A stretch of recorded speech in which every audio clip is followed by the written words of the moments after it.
नमस्कार दोस्तों, my name is Prajwal और आप देख रहे हैं एग्जाम कैंपस। मुगलों के टाइम पे सबसे रिचेस्ट प्रोविंस हुआ करता था बंगाल। बंगाल में पश्चिम बंगाल, बांग्लादेश और उड़ीसा जैसे प्रांत एक साथ मिलकर इसे बंगाल बनाते थे। इसका जो इम्पोर्टेंस था, जो इकोनॉमिकल इम्पोर्टेंट, वो था कॉमर्शियल एक्टिविटीज लाइक इसमें sugar, salt, jute, Indigo, rice ऐसी चीज़ों को ये एक्सपोर्ट करता था। यहाँ से बंगला से यूरोप में जाने वाला सामान यहाँ से ही ब्रिटिश और अलग कई प्रांतों से लोग आते थे, कई कंट्रीज से, कई देशों से यहाँ पे खरीदने। बंगाल में कोई भी आक्रमण करता था वो एक्चुअली खुद इसमें फंस जाता था। कि फंसने का मेन रीजन था कि यहाँ पे जो ट्रैप होता था वो नदियों का, जो दो नदियाँ वो फ्लड लेके आती थी। कभी ना कभी साल में 2 बार ऐसा फ्लड आ ही जाता था। जो जो बाहर का बंदा है उसे पता ही नहीं होता था कि यहाँ कहाँ से फ्लड आएगा, कहाँ पे उन्हें सुरक्षित रहने की जगह मिलेगी। बट वो जानता नहीं था, तो वो 1-2 महीने या 2-4 महीने ऐसा फंस ही जाता था वहाँ पे। फिर वो बाद में, जब फंसने के बाद, जब फ्लड खत्म होता था, फ्लड तो निकल जाता था, भाग लेता था वहाँ से। इस वजह से वहाँ जो आक्रमणकारी थे कभी सक्सेस ही नहीं हुए, कोई किसी ने अटैक किया। जैसे कि कई ऐसे जो थे, क्या नाम, जो रूलर्स, उन्होंने अटैक किया और उसके बाद वो सक्सेस नहीं हो पाई कभी भी। जैसे कि बलबन हो गया, उसके बाद में अलाउद्दीन खिलजी, मोहम्मद बिन तुगलक और शाहजहां जैसे लोगों ने यहाँ पे ये अटैक। बट एक व्यक्ति था जिसका नाम था बख्तियार खिलजी। उसने 1205 में यहाँ अटैक किया और उसके बाद यहाँ के जो रूलर्स थे लोकल, उन्होंने सरेंडर कर दिया उसके सामने। जो ब्रिटिश के संबंध थे जो बंगाल से, वो लगातार, क्योंकि 60% जो एशिया से सामान जो ब्रिटिशर्स इंपोर्ट करते थे, वो मोस्ट ऑफ द ज़्यादातर चीज़ें बंगाल से ही जाती थी। तो इस वजह से उन्होंने कई बार ऐसे संबंध स्थापित हुए इस वजह से, क्योंकि रेगुलर कांटेक्ट में थे, रेगुलर यहाँ से जो व्यापार करते थे। उसके बाद जब फैक्ट्री उसने एस्टेब्लिश की ब्रिटिश ने, हुगली, डेक्कन, पटना और उस ढाका जैसी जगह पर, तो वहाँ जो इस्टेब्लिश हुई फैक्ट्री, तब भी ये संबंध लगातार बने ही रहे। और इस वजह से ईस्ट इंडिया कंपनी का जो फाउंडेशन था कलकत्ता में 1690 एक्चुअली ईस्ट इंडिया कंपनी ने ही कलकत्ता का इस्टेब्लिश किया। मतलब एक कलकत्ता को नींव रखी एक ब्रिटिश कॉमर्शियल हब की तरह। एक्चुअली जो मेन रेवेन्यू था यहाँ पे, जो फ्रीली व्यापार करने के लिए ईस्ट इंडिया कंपनी से, सिर्फ ईस्ट इंडिया कंपनी केवल 3000 रुपये देती थी एनुअली मुगलों को। और यहाँ से जो व्यापार था वो 50,000 यूरो का था। तो जो 350 यूरो उस टाइम के, 350 यूरो सिर्फ मुगलों को दी। एक्चुअली अकबर जानता था अपने टाइम पे कि वो जो लोकल रूलर्स थे वो उस समय के, जैसे वहाँ जो, एक्चुअली अकबर जानता था कि जो लोकल कॉन्फ्लिक्ट बहुत ज़्यादा थे, इसलिए उसने जो क्षेत्र को अलग अलग इस्टेब्लिशमेंट में, अलग अलग क्षेत्र को अलग अलग डिवीजन में बांट दिया। जैसे कि सूबा, फिर उसके बाद सरकार, फिर परगना और विलेज। और फिर उसके बाद उसने एडमिनिस्ट्रेशन में भी कई अलग अलग लोगों को रखा था, जैसे कि मीर, बख्शी, दीवान और क्या नाम, सूबेदार, ऐसी चीज़ों में बांट बांट के रखा। उसी तरह से अब नवाब जो बंगाल के थे वो भी अपना कुछ इसी तरह से बांट के रखा।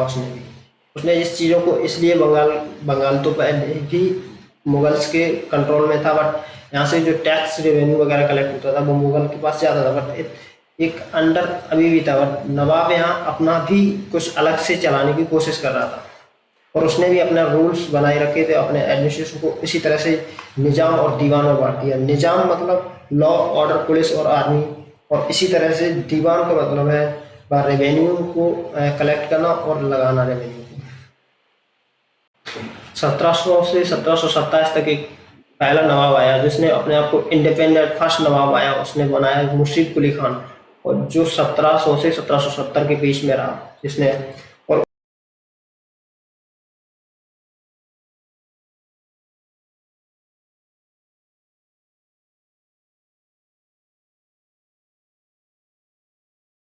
उसके टाइम पे जो रेवेन्यू था, जो व्यापार था, बहुत ज़्यादा बढ़ गया। क्योंकि जो राष्ट्रीय स्तर पर और अंतर्राष्ट्रीय स्तर पर उसके टाइम पे बहुत ज़्यादा रेवेन्यू कलेक्ट होने लगा। और जो उसके जो पर्सिया, पर्शियन थे एक्चुअली। अब इसका जो नवाब था उसका सन इन लॉ आता है इसके पावर के बाद में 1727 में, और 1727 में ये आके 4 डिवीजन में ऐसे बांट देता है इस क्षेत्र को, Dhaka division, Orissa division, Bihar division and central division में। और इसके बाद आता है सरफराज खान, इसका ही जो पुत्र था वो आके इस गद्दी को संभालता, बट थोड़े दिन बाद इसे अलीवर्दी खान मार देता है। उसके बाद वो उत्तराखंड अधिकारी यहाँ का बन जाता है।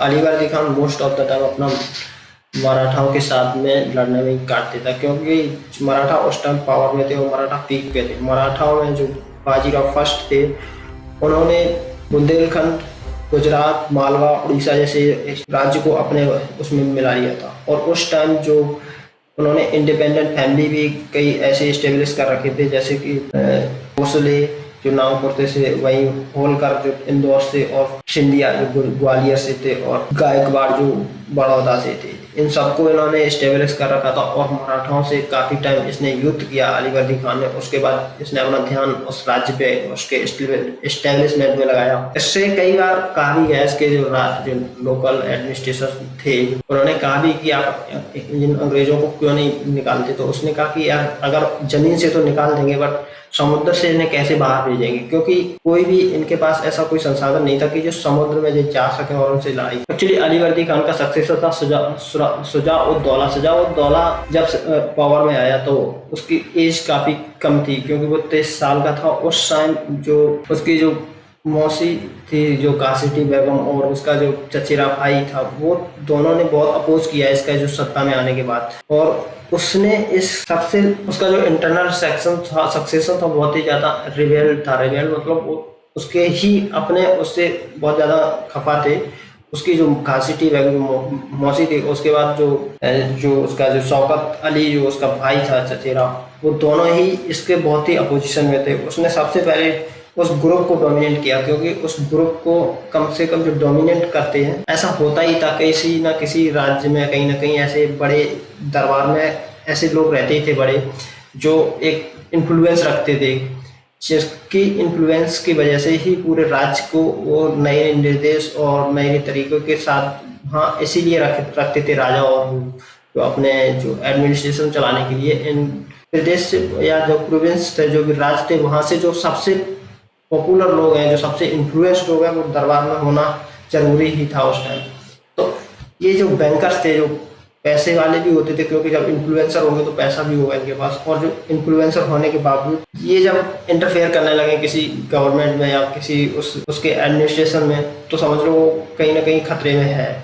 इसी तरह से इसके उम्र को देखकर यहाँ लोगों ने इस तरह से बिहेव करना शुरू किया। इसकी जो मौसी थी और इसका जो चचेरा भाई था। उसके अलावा और भी इसके दरबार में लोग थे, जैसे जगत सिंह और ओमी चंद राय, बल्लभ राय, और जो दुर्लभ और राय दुर्लभ जैसे, और मीर जाफर, मीर बख्शी जैसे लोग इसके राज्य में रहते थे। मीर जाफर वाज 70 ईयर्स, और जो अभी जो शुजा-उद-दौला है वो अभी 23 ईयर का है। तो इनका जो एडमिनिस्ट्रेशन था, जो इसका जो राज्य था, वो चलाने में बड़ी प्रॉब्लम इसलिए क्रिएट हुई, क्योंकि जो वो समझता था वो उस तरह की सोच नहीं रखता। वो डिफरेंट है, क्योंकि एज में इतना, तो उसे एक साथ एक जैसी विचारधारा होना मुश्किल ही था, और इस वजह से ये प्रॉब्लम क्रिएट हुई। और उसे इस प्रॉब्लम से निपटने के लिए उसने सबसे पहले जो शौकत जंग था उसके साथ युद्ध लड़ा, और उस शौकत जंग को मार दिया। उसके बाद जब घसीटी बेगम ये सब देखकर वो भी भाग गई, और जो कश्मीरी ऑफिसर था वो उसने अपॉइंटमेंट किया था, इसलिए क्योंकि जो मीर जाफर और मीर जो कासिम था, उसने 2 ऐसे एडमिनिस्ट्रेशन को संभालने के लिए लोग अपॉइंटमेंट कर रखे थे, जो एक रेवेन्यू और जो उसका जो लॉ एंड ऑर्डर संभालेगा। उसके बाद में एक कश्मीरी ऑफिसर भी था मोहन लाल, वो भी उसने अपॉइंट किया इसीलिए एडमिनिस्ट्रेशन को संभालने के लिए। यहाँ रीजन और कॉन्फ्लिक्ट जब बढ़ता है अंग्रेजों के साथ नवाब का, जब फारूक शाह द्वारा एक दस्तक जारी किया जाता है, वो सिर्फ टैक्सेस था जो ट्रांजिट और जो कस्टम के लिए जारी किया गया था, कि जो सामान यहाँ से खरीदा बेचा जाएगा, निकाला जाएगा, वहाँ से ट्रांजिट होगा या आएगा, तो उस पर एक दस्तक लगता था। और उस दस्तक को परमिशन देने के टैक्स उस ईस्ट इंडिया कंपनी के लिए केवल स्थापित किया गया था, बट इसे जो लोग थे वो अपने इंडिविजुअल में भी इसे यूज करने लगे थे। इसका जो बहुत ही ज़्यादा दुरुपयोग होने लगा, उस वजह से यहाँ फारूक जो शुजाउद्दौला था वो बहुत ही ज़्यादा फ्रस्ट्रेट। अंग्रेजों जो ब्रिटिशर्स थे उनके द्वारा इस बात को न मानना, क्योंकि जब शुजाउद्दौला ने कहा कि अब आप ये जो कर कंपनी के लिए ही इस दस्तक को लागू किया गया, बट इन्हें इंडिविजुअल्स और कई कर्मचारियों द्वारा जब जैसे यूज किया जाने लगा तब उसने इस पर रोक लगाई या मना किया, तो अंग्रेजों ने इस बात को मना करने पर भी नहीं माना और ये चलता रहा काफी दिनों तक। फिर जब उसने ये रोक लगाने की मांग की तो अंग्रेजों ने अपने ही कलकत्ता में जो प्रवेश करने से और उनमें जो व्यापार करने से उन्होंने उल्टा टैक्स लगाना शुरू कर। अब ब्रिटिश ईस्ट इंडिया कंपनी और अपना फोर्टिफिकेशन कर रही थी प्रॉपर्टी का, उधर फ्रांसीसी भी कर रहे थे, और इस बीच नवाब को ये फ्रस्ट्रेशन और बढ़ता चला गया। उसके मना करने पर भी ये दोनों मान नहीं रहे थे। उसने कहा अगर मैं इसे लड़ने की परमिशन देता हूँ तो हो सकता है कि कहीं ऐसा ना हो कि जो कर्नाटक के नवाब से उनसे भी ऐसे फाइट करनी पड़े या उनके साथ भी ऐसा बैठना पड़े।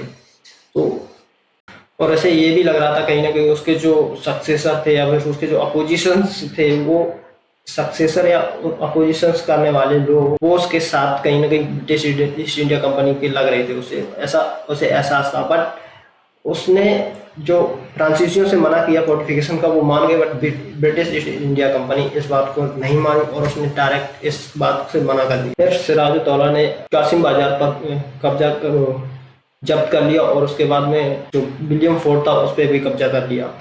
इसके बाद जब उन्होंने इस ब्रिटिशर्स को भगाया वहां से, और वो भाग के कहाँ पहुंचे, पोल्ट्रा एक ब्रिटिश जो साउथ टाउन है एक हुगली में, वहां तक उनका पीछा किया, वहां से भगा दिया उन्हें। उसके बाद जो ब्रिटिशर्स बचे थे उनको जो सिराजुद्दौला था उनके जो एडमिनिस्ट्रेटर जो काम करने वाले लोग थे जो उनके पीछे, उन लोगों ने एक जो इंग्लिश जो ब्रिटिश कुछ अधिकारी बचे हुए थे उन्हें एक काल कोठरी जैसी छोटी सी कोठरी में बंद कर दिया और उसमें बाहर से बंद करके अंदर डाल के बंद कर दिया। उस टाइम जून का महीना था, 16 जून, और 17 अरेबियन और अर्मेनियंस वहाँ यहाँ आते थे। और सबसे बड़ी बात थी कि यहाँ पे जो टैक्सेस था कलेक्शन तो बहुत ज़्यादा हो। जब ये बात पता लगी ब्रिटिशर्स को ब्रिटेन में, तो ये लंदन टाइम्स में इसकी जो न्यूज़ निकली वो बहुत ही ज़्यादा बड़ा चढ़ा के बोल दिया गया, और इससे एक हाइप क्रिएट हो गई कि जो राजा है, जो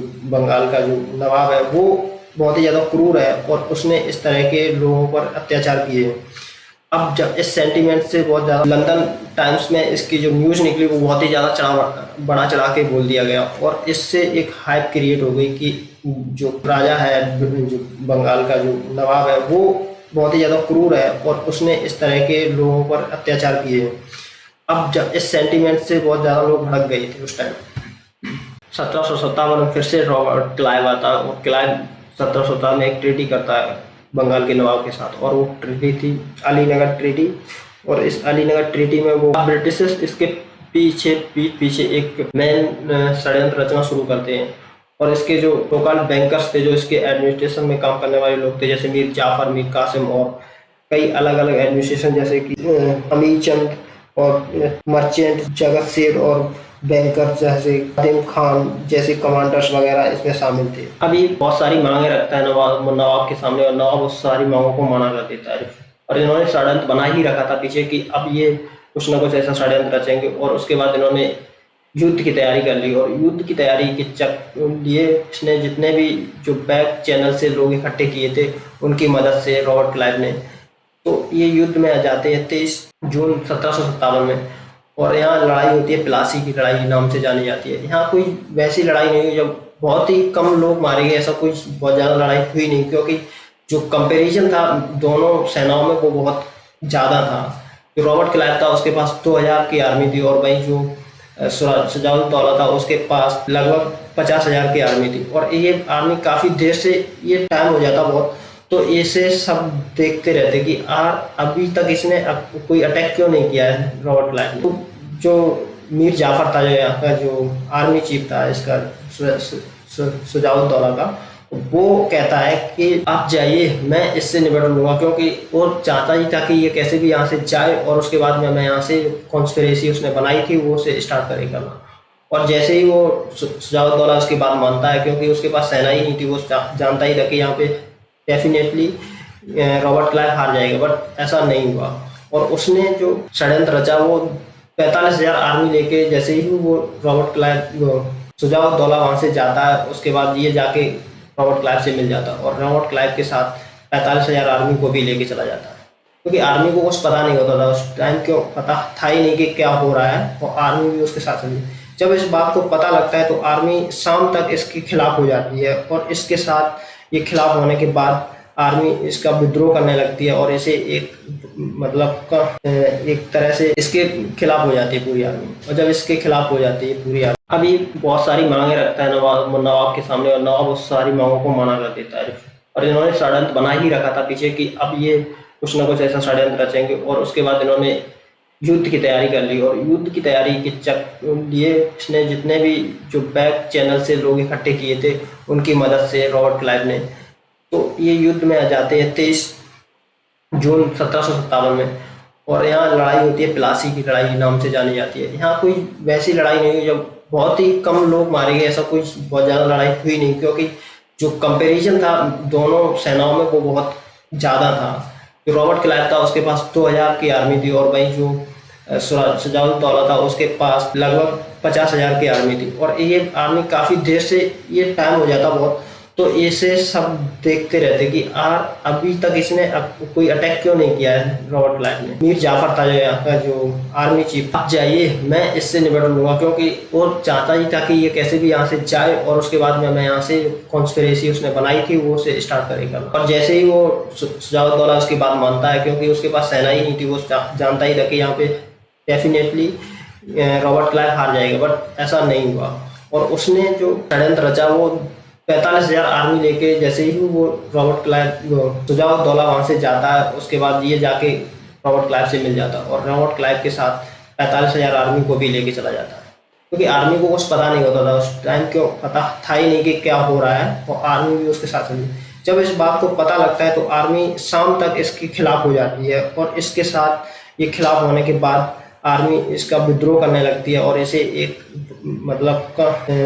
तरह से इसके खिलाफ हो जाती है पूरी आर्मी। और जब इसके खिलाफ हो जाती है पूरी आर्मी, जब इस बात को सुजाउद्दौला को पता लगता है, और वो भागता है नवाब के पास, नवाब ऑफ अवध के पास। वो उसे रास्ते में ही पकड़ लिया जाता है, और उसे पकड़ने के बाद उसे ओपनली हैंग कर दिया जाता है, और उसे काफ़ी प्रताड़ना भी सहनी पड़ी थी उस टाइम। उसके बाद इसे उस गद्दी पर बैठाया जाता है। नवाब अब नया बनता है बंगाल का मीर जाफर, जो आर्मी चीफ था, अब वो नवाब बनाया जाता है अंग्रेजों द्वारा। एक नवाब बनाने के बाद अंग्रेज इसे बिठा तो देते हैं, क्योंकि इसकी सिक्योरिटी में 6,000 से ज़्यादा लोग लगाए हुए थे उन्होंने। इस वजह से जो 45,000 लेके गया था वो तो इसके खिलाफ ही हो जाते हैं, पर जो उसने अपने हौस पौस में इकट्ठे किए जो अपनी आर्मी, उसको उसके जो सुरक्षा में लगा दिया, क्योंकि नहीं तो वो इतने थे कि उसे वहीं ख़त्म कर सकते थे उस टाइम। अब इस युद्ध के बाद ब्रिटिशर्स को प्रभुत्व हो गया पूरे भारत में, और ये एक इतिहास बन गया कि अब पूरे भारत में ब्रिटिशर्स का एक महत्व हो गया, और पूरा तरह से जो साम्राज्य था पूरा भारत का वो ब्रिटिशर्स के हाथों में चला गया। यहाँ से कुछ जो बंगाल का जो नवाब था उसे इनाम के तौर पर एक 24 परगना जमीन कलकत्ता के पास उसके अधिकार दिया गया, और उसके बाद 15,000 पाउंड जो इनाम के तौर पर ब्रिटिशर्स को दिए गए। और ये सब होने के बाद 2 करोड़ रुपए उसके एक मुआवजा राशि, क्योंकि उनके ब्रिटिशर्स के अगेंस्ट जो युद्ध लड़ा उसके लिए मुआवजा में 2 करोड़ रुपए भी दिए गए। यहीं से ब्रिटिशर्स का प्रभुत्व स्टार्ट होता, और ये जो उपजाऊ जमीन और इतना अमीर प्रदेश जो मिल गया था, और इसी से अब कर्नाटक के तीसरे युद्ध में ऐसे सहायता भी मिल जाएगी अंग्रेजों को, क्योंकि यहीं से स्टार्ट होता है अंग्रेजों को भारत पे पूरी तरह से प्रभुत्व होना। और यहाँ से ही ये पहली लड़ाई थी अंग्रेजों की, यहीं से नींव रखी जाती है अंग्रेजों के द्वारा। अब जो ब्रिटिश जो साम्राज्य की नींव रखी जाती है, इसलिए लड़ाई को भारतीय ब्रिटिश शासन में प्रारंभिक बिंदु माना जाता है, क्योंकि इसमें अब मीर जाफर को इसका साम्राज्य चलाने के लिए उसे दे तो दिया गया, बट इन्होंने अपना एक व्यक्ति वहां बैठा दिया जो पूरी इंफॉर्मेशन देता था अंग्रेजों को कि ये जो शासन चला रहा है यहाँ से कोई ऐसा षड्यंत्र तो नहीं रच रहा है उनके पीछे, या फिर कुछ शासन को कुछ ऐसा तो नहीं कर रहा जो ब्रिटिश को उससे हानि या क्षति हो। अब ये पूरी तरह से बंगाल का नवाब तो बन गया, बट पूरी तरह से एक पपेट था, पूरी तरह से उनके ऊपर डिपेंड हो गया और इस डिपेंडेंसी ने उसके अस्तित्व को ही खत्म कर दिया। अब मीर जाफर के खजाने खाली होने लगे क्योंकि लगातार ब्रिटिशर्स की मांग से इसका जो खजाना था वो भी खाली हो गया और जो डायरेक्ट जो ड्रेन ऑफ वेल्थ था वो स्टार्ट हो गया। कंपनी बहुत ही ज़्यादा उसका कंट्रोल था इसके ऊपर और जितना भी जो भी था वो इसके ऊपर सारा डिपेंड था और इसने इतना कंपनी हर साल लगभग 2 से 5 मिलियन तक पैसा यहाँ से ले जाती थी। तो इसका जो प्रभुत्व था वो धीरे धीरे धीरे बहुत ही कम होता चला गया और इसने इस जो जहाँ एक बहुत अमीर प्रदेश हुआ करता था वो अब एकदम मतलब उस लेवल पे आ गया कि यहाँ पे सारा जो वेल्थ था वो सारा अंग्रेज ले चुके। अब वो मांग करने लगे ब्रिटिशर्स के जो बॉम्बे और मद्रास की जो प्रेसिडेंसी है वहाँ का जो खर्चा है वो भी बंगाल से जाएगा और उसके बाद जो निर्यात हो रहा है राजस्व का वो भी खुद से ही खरीद रहा है। कुछ जमींदारों ने मीर जाफर को अपना नवाब मानना इनकार कर दिया क्योंकि उन्होंने कहा जो मिदनापुर का राजा राम सिन्हा और पूर्णिया के राजा जो था हिजरी अली खान उसने इस जमींदार को मानना जो इन 2 जमींदारों ने इसे अपना शासक मानने से इनकार कर दिया। मीर जाफर पर अंग्रेजों का जो विश्वास था वो कम होने लगा क्योंकि यहाँ के जो मीर जाफर था वो कहीं ना कहीं बैक साइड पे फ्रांसीसी से संपर्क में था और उस बात को पता लगने से अंग्रेजों ने इसके विश्वास से जो इसे नवाब के पद से हटा दिया। अब बारी थी कि यहाँ का जो सक्सेसर है वो कौन होगा क्योंकि मीर जाफर का जो सन था वो मीर मिराज और उसका जो मीर कासिम जो भतीजा था उन दोनों के बीच था एक सक्सेसर का कि किसे इस राज्य का सक्सेसर बनाया। अब विश्वास तो हट ही चुका था ब्रिटिशर्स का, तो उन्होंने मीर कासिम को इसका जो सक्सेसर था और जो बंगाल के जो प्रमुख जो बेंसिटार था जो कलकत्ता का गवर्नर था यानी बड़ा अधिकारी था उसने सपोर्ट किया मीर कासिम को। तो अंग्रेजों ने उसे मीर कासिम को इसका उत्तराधिकारी और उस उत्तराधिकारी बनने के बाद उसके साथ भी इन्होंने इसी तरह से मांग की क्योंकि ये रेवेन्यू को फिर से दोबारा से उसी लेवल पे मांगना चाहते थे जो पिछले कई मीर जाफर के साथ कर रहे थे वही इसके साथ भी हो रहा था। उसने भी आगे जाके इससे इस्तीफा दे दिया और उसने इस झगड़े में एक बक्सर का युद्ध हुआ और वो बक्सर का युद्ध आगे बताएंगे दूसरे वीडियो में।